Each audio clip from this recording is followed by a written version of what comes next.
家應該就嚟可以帶寵物搭地鐵，梗係介紹啲景點近地鐵站㗎啦。喺調景嶺站 A 出口行出嚟冇幾耐就係呢個調景嶺花園啦。佢有一個寵物共享公園嚟嘅。其實將軍澳海濱咧係非常之寵物友善嘅，佢仲有好多餐廳咧都歡迎帶寵物入嚟食嘢嘅喎。我一陣間咧仲可以介紹埋附近嘅停車場俾大家參考。向海行多5至10分鐘咧就會見到呢個將南公路花園㗎啦。呢度又係另外一個寵物共享公園，你係可以歡迎帶埋隻狗一齊嚟散步。不過最緊要咧就係要揾條繩拖住你隻狗一齊行。沿途咧，你都會見到呢啲狗糞收集箱，所以咧對狗主嚟講都係好方便嘅。其實經過呢個公園再向住海行咧，就會去到嗰條將軍澳嘅跨灣大橋啦。沿途都有單車徑，同埋呢度咧都係一個好適合跑步嘅地方。我哋咧就向翻將軍澳海濱個方向行啦。後面咧就係由將軍澳入康城嗰條橋啦。咁其實咧呢度個風景都一流啊，真係。呢條跨灣大橋除咗可以俾車行之外咧，人同埋單車都可以通過嘅喎。我哋今次咧就留翻喺將軍澳海濱長廊嗰度散下步先。呢條沿海咧都有好多間餐廳俾大家選擇。如果帶狗嚟嘅朋友咧，就可以坐佢哋一啲半室外嘅位置。由於呢啲戶外座位有限啦，而假日嘅時候咧都幾多人帶埋狗一齊嚟嘅，所以最好咧就係 book 定位先啦。過咗呢幾間餐廳，我就要帶大家去一個地方。呢度真係一個寵物公園嚟嘅。咁佢有分呢一個呢就係俾細狗嘅區，另外一個呢就係大狗嘅區。記得入去之前呢，就睇清楚有冇狗企咗喺個閘後面。小寵物同埋大寵物兩邊呢係完全分開嘅，所以呢，如果你哋嗰隻寵物係好細，好似我咁呢，都唔使太擔心。入到嚟呢度咧有充足嘅垃圾桶啦，我仲見到一大桶水咧，咁方便有需要嗰陣時你可以借嚟用嘅。喺公園裏面咧就冇俾人嘅洗手間嘅，如果你哋有需要去咧，就要去翻附近嘅商場嗰度，同埋咧呢度附近都有一啲臨時一格格嗰啲廁所嘅。大狗嗰邊咧就係草地為主，反而呢個小寵物區咧就有一啲裝置啦，俾佢哋喺度爬上爬落啊，捐下啲窿窿咁樣。今日我終於都入咗嚟呢個狗公園啦，佢就係有分細狗同埋大狗嘅唔同位置嘅。咁我嗰隻狗咁細就梗係入咗嚟細狗嗰度啦。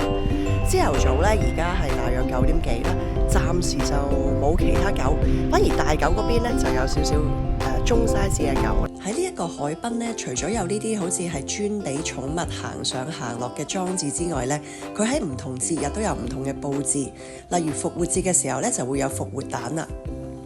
喺呢度唔同嘅商場都會有自己嘅停車場，你最緊要就睇翻你喺邊度食嘢，因為咧泊翻啱嘅停車場就會有泊車優惠嘅。如果大家想嚟呢幾間餐廳咧，就要泊南塘澳嘅停車場啦。其實呢度除咗咧沿海有餐廳之外咧，樂園咧都有幾間餐廳嘅喎，佢哋都會有室外嘅位置啦，可以帶埋狗一齊嚟。而樂園其實就對住而家起緊嘅將軍澳第68區市鎮公園。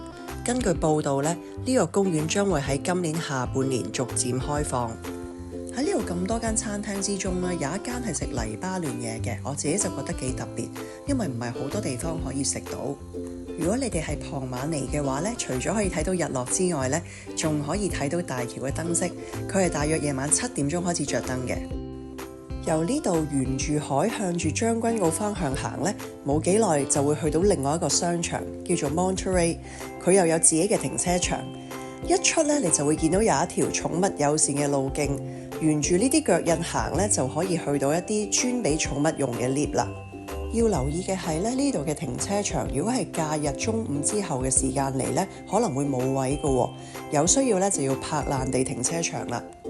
喺呢個商場一出到嚟呢，又可以見到好多間對住海嘅餐廳，佢哋都有啲半露天嘅座位，歡迎帶埋寵物一齊嚟食嘅喎。咁而食嘅菜式呢都非常之豐富，有比利時嘢啦、中菜、東南亞嘢同埋印度嘢。呢一間餐廳就係其中一間有得食東南亞嘢㗎啦。我哋就嗌咗海南雞飯、喇沙，仲有啲恐龍尾綠同埋呢一個南洋奶茶添。佢新開張嘅期間咧就送呢個紅色嘅大波啊！我覺得最特別嘅咧就係呢一間茶記都有啲室外嘅座位係專俾帶寵物嘅喎，不過咧你就要當外賣咁樣去買啦。喺 Monterey 對面咧就有另外一個商場叫做海天盡，佢又係有自己嘅停車場嘅。嚟到度咧一定要介紹一間餐廳叫 Dreams Cafe， 因為呢一間咧係一間真正嘅 dog cafe 嚟嘅，啲狗咧係可以帶埋入嚟室內坐嘅喎。我覺得夏天嘅時候啦，又或者咧幫狗仔開生日 party 咧，就最適合不過啦。雖然呢間係一間 dog cafe 啦，但係咧我覺得食物方面咧，完全係冇犧牲到種類啦同埋味道嘅喎。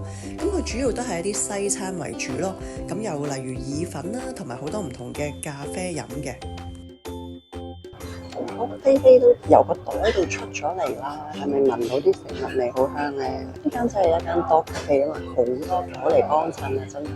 我嗰日咧就嗌咗呢一個出前一丁啊，係餐蛋嘅，同埋一杯咧抹茶鮮奶啦。另外晚餐嘅選擇咧，其中一款就可以揀呢個焗肉醬意粉咯，咁都係啱啱焗起熱辣辣嘅。嘢飲方面咧，如果你揀呢啲特飲咧，就係加啲錢咁樣啦。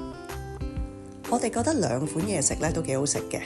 咦？點解菲菲突然間咁雀躍嘅呢？原來咧喺呢個時候，每一台都派咗一啲狗嘅嘢食啊，就包括係一啲烚嘅雞肉同埋烚蛋。哇！真係一個好多 friendly 嘅餐廳，好多狗喺裏面，仲有狗嘢食招呼佢哋添啊！飲飽食醉，真係要返屋企休息下，瞓個靚覺啦。下次再見啦，拜拜。